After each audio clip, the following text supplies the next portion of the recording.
Depuis 2011, Réseau Alliance et le Centre des jeunes dirigeants Hauts-de-France accompagnent chaque année une dizaine de dirigeants à travers un parcours d'accompagnement vers l'économie de la fonctionnalité et de la coopération.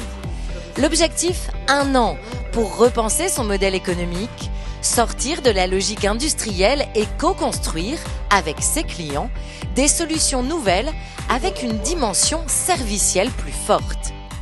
Économie et fonctionnalité, c'est des mots qui pouvaient faire peur parce qu'on ne mettait pas vraiment une réalité derrière. On est rentré parce qu'on a eu des témoignages de chefs d'entreprise, avant tout, qui sont venus nous expliquer ce que ça avait changé dans leur entreprise.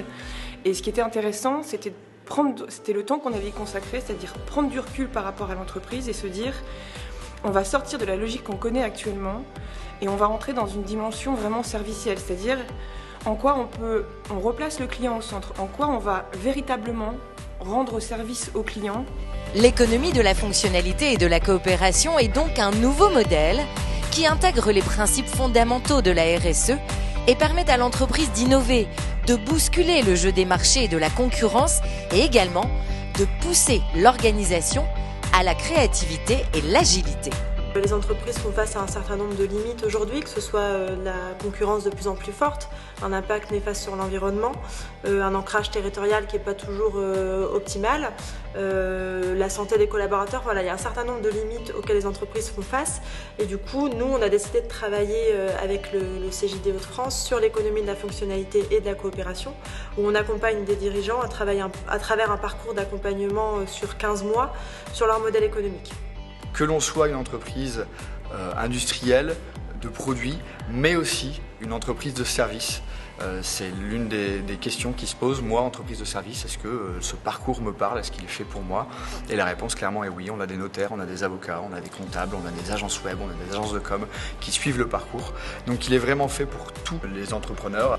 Et pour répondre aux enjeux économiques, sociétaux et environnementaux, car tous ici partagent le même objectif, il est primordial d'ouvrir la porte à une nouvelle culture entrepreneuriale et redonner un véritable sens. De manière à se sortir de ce qu'on appelle la trajectoire industrielle ou le modèle industriel qui est génératrice d'un certain nombre d'effets négatifs, notamment en termes de durabilité sur l'environnement, sur l'épuisement des ressources, mais aussi l'épuisement au travail, et puis une perte de sens finalement de l'activité. Cette logique imprègne peu à peu la façon de penser et d'agir, d'entreprendre, c'est-à-dire dépasser la simple logique de compétition à tout prix.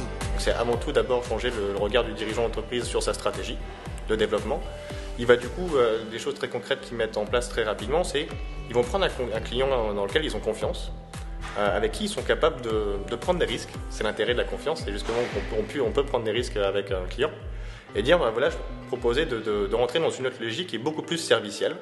On n'est pas sûr à 100% du résultat qu'on va atteindre, donc on va devoir coopérer.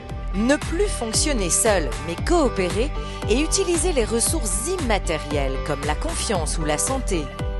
On a déjà complètement transformé notre offre, qui est encore un petit peu brouillon aujourd'hui, et on la teste un petit peu et on la module chaque jour. Mais il y a un impact évident où alors que ça paraît compliqué quand on essaie de le formuler au départ, une fois qu'on a réussi à l'expliquer à nos clients, ça paraît évident pour eux. Et ça, c'est un super retour, c'est très positif pour nous. Expérimenter, c'est ouvrir un autre espace de déploiement concret au développement durable. On a une vraie préoccupation sur l'environnement et puis il y a un vrai désir sociétal au sein de l'entreprise aussi.